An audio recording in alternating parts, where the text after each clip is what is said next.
Welcome to Talk Learning with me. I'm Joseph Diaz, an instructional designer passionate about connecting with others and exploring the field of learning and development.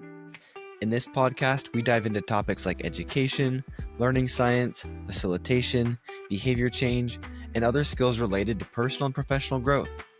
If you're looking to connect with other lifelong learners and discover new insights from talented learning professionals, this show is for you. In today's episode, we're exploring how culture plays a critical but often overlooked role in accessibility. My guest is Maryam Abdulkadir, a UK-born learning designer with Nigerian roots. Her journey began with developing educational materials for children in conflict-affected areas, and it's led to a powerful realization. Making learning accessible isn't just about captions, alt text, and color contrast. It's also about context and culture. We unpack what it means to create culturally accessible learning, how language and lived experiences impact our comprehension, and how we as learning designers can be more intentional and inclusive in our work. On that note, let's talk learning and culture. All right, Maryam, welcome to the show. Thank you so much for being here. Hi, thank you for having me. I'm really excited for our conversation. As am I. I just have to say I'm so grateful for Heidi Kirby and her useful L&D community that allowed you and I to connect. And from our first chat that we had, I was just so excited to have this conversation with you, just hearing about your background, the influence that culture's played in your life. And so before we get into our conversation, Maryam, would you mind introducing yourself and sharing a little bit about your background? Of course. Thank you. Once again, let me start by saying my name is Maryam. I am Nigerian by heritage, but I was born and raised in the UK. I'm a learning designer, and I first got into the field when I was really bored of living in England and decided that I wanted to do my university in Nigeria. This was during the Boko Haram insurgency. It was a conflict area at the time, and I still decided that I wanted to study there and take part in development projects educating children. So when I was involved in creating different learning materials and assets like audio books, I wrote a couple of books on my own that were distributed across northern Nigeria, to educating learning facilitators in conflict areas on how to do efficient lessons. It really brought up that interest in understanding how culture has an influence on how we learn and how it breeds that kind of context for how we understand the world around us. So that's what influenced my being a learning designer. And it's kind of what I'd say is my niche, understanding the world and learning through that humanitarian and cultural lens. So I think that's me in a nugget. That's so cool. And you bring a beautifully diverse and rich background. And that's really amazing the way you described it. You got bored with the life and experiences that you had in England, and that took you to Nigeria. And I can only imagine what an impactful experience that was, like you described, with creating learning resources and experiences for the people there, and especially during a time of conflict. That's just so amazing. So thank you for sharing that context and that background. You talked about how that experience that you had in Nigeria really became something that deeply impacted you.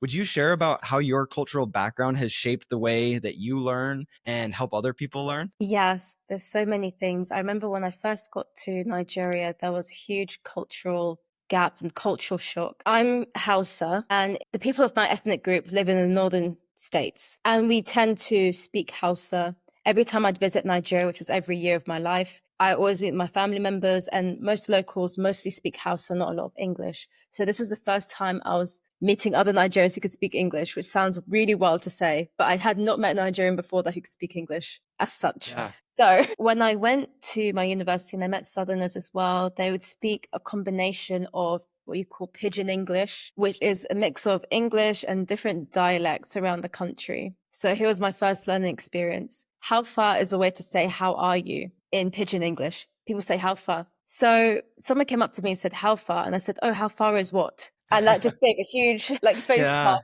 Like, no, never mind. You don't understand what we're saying. We're not going to talk to you. That's just a quick example of how my learning experience started. It wasn't even just trying to learn how to teach the children in my first project, my learning design project. It's even knowing how people communicate with their language in ways that I'm not really familiar with. So that was my first hurdle. You may be able to relate to this as well because you're trilingual.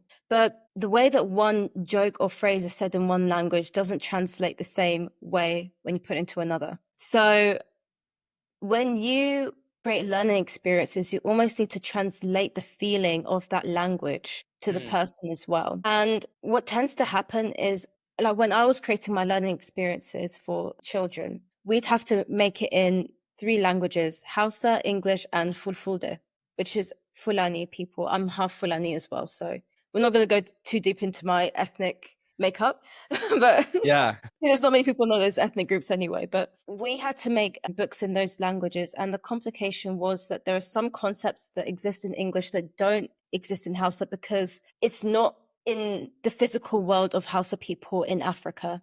A good example is snow. Snow exists in English because in England it snows. In Nigeria, it doesn't snow. So the biggest issue that you'd have is subject matter experts or writers on your team who would want to create these learning contexts based on Western standards, on Western concepts, on Western experiences, but there's no word in the language that would translate that feeling or that idea accurately. And you can try, but it doesn't make sense to the local person. We try to explain snow to be ruwan gangara. So ruwa means water.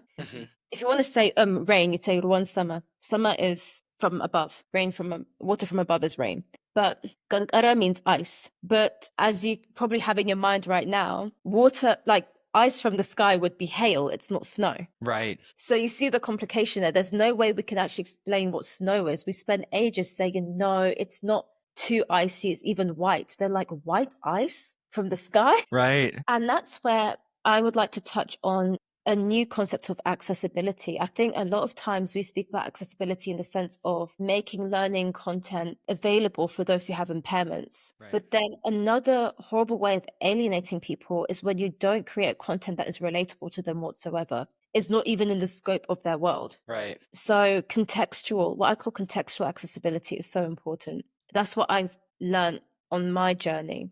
And that's the biggest lesson that I think anyone would have going and working in a different culture, is creating contextual accessibility. So locals understand exactly what you mean and they can grab that feeling of your message. Yeah, that's really helpful. And I appreciate the way that you explained that with a familiar lens of accessibility, because I think when I often think about accessibility and learning, it's easy to think about, like you said, things of using on-screen text and alt text. Am I using accessible color combinations? But you mentioned accessibility also being thoughtful about the cultural background of the people that we design for. And I can see why that was so apparent in your work when you have languages that literally don't have words for what you're trying to describe. There's not a word to describe snow.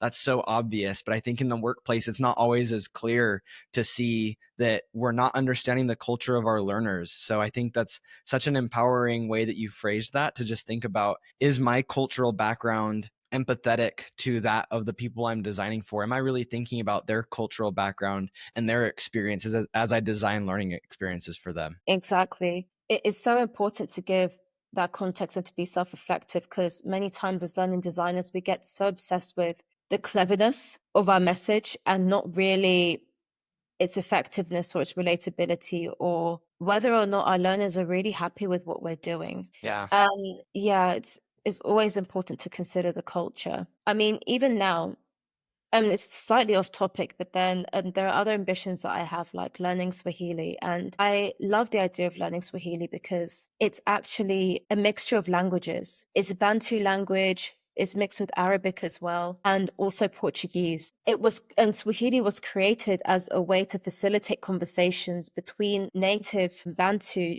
ethnic groups and traders that were coming from Arabia. Something simple is, let's say, safari, that comes from Arabic. Safiri means to travel. So basically, whenever someone goes on a safari, they're traveling to see the animals. That's why it's called safari. That's just Wow. a mini background of it. Yeah, that's really cool. But I think it's like a very magical language to learn because it just exemplifies what it means to be considerate and to meet people halfway. Yeah, absolutely. And I think that's something that you and I spoke a little bit about before we started recording, is the impact of studying and learning a language and how that influences the way that we view learning in general. You've talked about the languages that you've studied and your desire to study Swahili. And I relate a lot with that just from my experience that I've had studying Spanish and studying Portuguese, that when you're trying to learn a language, it goes back to something you said at the start of our conversation, was that when you're learning another language and you're translating, it goes beyond just the direct meaning of the words. It also is the sentiment that is carried with those words. Are people understanding not just the words that are coming out of my mouth, but the intent that I'm delivering it with? Do they feel the emotions that I want them to feel? And am I communicating in a way that resonates with them and aligns with their cultural experience and the way that they live their life, or what they've experienced up until this point in time that we're communicating? And even makes me want to ask you about your experience learning Spanish and Portuguese. Do you ever find, let's say with others that you meet who know those two languages, that they feel like both Spanish and Portuguese are too similar, that they don't almost respect the differences when it comes to culture or when it comes to that language? I met this girl who's Portuguese. She's from Porto. And she told me that she meets many people, many Brazilians who come to the country for holiday, but it's quite difficult to understand their version of Portuguese. The frustration is that everyone believes that Portuguese is the same everywhere. Right. So Brazilians and Portuguese people are all the same. The language is as similar as it can be. And she just really wished that people would appreciate that there are slight differences, and that that separation that she has with, let's say, the Portuguese people that traveled all those years ago to Latin America has had a profound impact on their own cultural understandings, on their behaviors, and they're not the same people. So do you ever find that's the same situation when you're learning a language where, let's say, you think people think Spanish and Portuguese are all the same, or maybe they're That's even learning those languages because they think that they're the same, more or less? Yeah, that's a good question. I think I kind of hear two parts to that question. I guess the first one you mentioned is Portuguese speakers from Portugal and Brazil, and that nuance and difference between the two. And so when I studied Portuguese, I actually took a class that was Portuguese for Spanish speakers. And we actually watched an advertisement that highlighted Brazilians traveling to Portugal and the misunderstandings that happened because of those differences. And so I think it is important to acknowledge, like you said, that there are differences. While it might be a very similar language, there are areas for misunderstanding and cultural differences between those two hemispheres. And so I think that's something that's very real. I think that the similarities between Spanish and Portuguese are something that I really love and appreciate, because when I was living in Nicaragua, I was serving a church mission for the Church of Jesus Christ of Latter-day Saints. And I was living with a young man from Brazil, and he was brand new, had only studied Spanish for about 6 weeks. And so he was mostly speaking Portuguese. He thought he was speaking Spanish, and we would study language together. And so he would practice Spanish. And that was how I started first picking up Portuguese. Was he would practice his Spanish and I would translate back into Portuguese what he was saying to make sure that we were both understanding. And I think that in writing, there are so many similarities that from one language to the other, you can understand a lot. But when it comes to spoken language, the pronunciation and intonation, there's so much variability between the two that oftentimes Spanish speakers don't understand Portuguese speakers, and Portuguese speakers maybe don't understand Spanish speakers. But I think it was a really great lesson for me in that you can make that effort to learn those differences, learn those nuances. It was something I really loved about taking a Portuguese for Spanish speakers class, because we focused on the differences in vocabulary and the differences in grammar so that I could be clear in my communication and make sure that I wasn't using Spanish and hoping Portuguese speakers understood me. I made sure I was actually learning Portuguese and speaking like them. And so having that clear distinction in my learning experience was really empowering, because then when I meet people who speak Portuguese, I know I'm not just speaking Spanish and hoping it's close enough. I know that I have studied Portuguese enough to the point where I can communicate with clarity, versus when I'm speaking with Spanish speakers, that's a separate language in my mind, and I'm not mixing in a Portuguese or things like that. Does it make you feel like you, like this whole experience of learning both Spanish and Portuguese has made you have more attention to detail in your everyday life and how Yeah. you're learning in general? Absolutely. You made me reflect on some of my experiences that I see in the workplace, because oftentimes the language that maybe one part of the business uses is different from another. So in my current work, oftentimes I'll find that people who work in an office setting, they use certain ways of speaking that we work with field technicians who are in our customers' homes installing security systems, and we maybe don't talk the same way that they do. We might think that we do, but we have to really be intentional about understanding how everybody speaks and being aware of that, and using, like you said, inclusive language that's accessible. Because if I start using all this jargon that is very business related and it doesn't translate to somebody else's job or their skill set and the work that they do, it's like you said, it's not accessible. I'm adding barriers and hurdles for them to try and understand what I'm saying instead of speaking to them in a way that makes sense and that naturally aligns with the way that they do their job. It's kind of like a full circle moment, I'd say. Yeah. It's really interesting. And before I forget, there's another point I wanted to mention of how my humanitarian background has really helped with understanding learning design and its implementation. And it's in identifying problems effectively. What happens many a times, let's say with learning design, you're used to, let's say, department making a training request, and then you have to do the needs analysis to see if it's even necessary to do a training. Mm-hmm. The same thing is in the humanitarian world. It may sound funny to say, but then at times there are organizations that assume that there are particular problems within developing nations. And it's just because of, let's say, classical conditioning, they just automatically believe that, let's say, there are very low literacy and numeracy rates. Now, it doesn't mean there's nothing to back up that presumption, but there are times where, let's say, I'd be working on the project, you find that some children don't actually struggle with literacy or numeracy. They can read, write, and calculate, but they don't understand how they got the answer. They don't actually understand what they're reading. There's a very low comprehension rate. Right. And it's something that I've noticed quite a lot in Nigeria culturally. I won't say all of Nigeria, but then in some of the school systems, kids are trained to get things right, not necessarily to understand. Right. Concepts. And the craziest experience was when I met a 7-year-old who was talking to me about World War II. They're reading it from a book, which was crazy to me. I was like, you could read all these big words. And I was like, what is going on? Then when I asked him to tell me, to explain more about what it's about, he's replied to me in Hausa saying, I don't speak English, though. I don't understand. Wow. So you can read, but you don't understand. So you see how we came in trying to solve literacy and numeracy problem, but really is a comprehension issue. Right. And you only figure that out once you talk to your target learner. Mm-hmm. And I'm going to make a suggestion. There's one of my favorite YouTube videos I've ever watched is called like Why Western Designs Fail, like Western Humanitarian Designs Fail. I'm going to give you a link. Yeah. So maybe you can post it on the actual LinkedIn post for this podcast.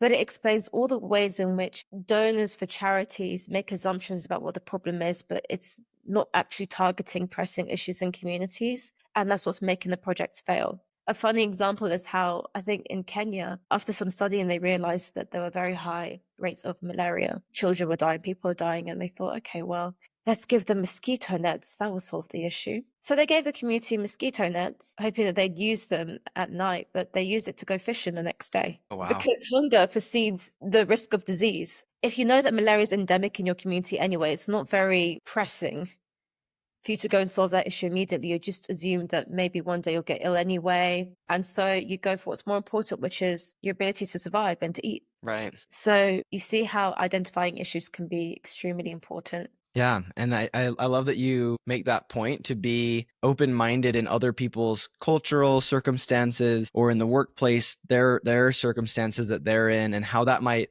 impact the way they receive learning or training experience that we create. And so I can see on a global scale how impactful this has been on your work as a learning designer. And so I'm just thinking if somebody wanted to make a mindset shift or start a new habit, how would you recommend that people start being more inclusive in their learning cultures as they design learning experiences or trainings? I'd say see how other cultures organize themselves and how they implement conflict resolution methods. All of these can give you the blueprint as to how you can organize your company structure or your learning culture. And that's what I do personally. I love to read childhood books of my parents in Hausa. I love listening to their proverbs. I can't even think of one right now. I can translate it into English, but one of my dad's favorite proverbs is almost like if someone infiltrates into your society, then that it's an insider job. Let's say any team or any company or any society group, whatever it is, any group of people, if you find yourself being infiltrated or hurt by an outside force, it's called an insider job, not an external attack. It's an insider job because people can only hurt you if someone in the group has consented to help that happen, either consciously or subconsciously. Yeah. So let me implement this into a learning design context. Let's say you have a company or department that says, oh, we don't really have a learning culture. In a way, that's a self-fulfilling prophecy or self-inflicted. Because why don't you have a learning culture? It's because perhaps somewhere down the line, you've allowed people to slack off, or you've allowed people to just have a completion rate on your LMS, but then they can't prove to you that they're going to change their behavior, or they can even recall any of the information that they've read about during your course. Right. So what you think is happening to you and to your team has always been festering as an inside job over the months or weeks or years.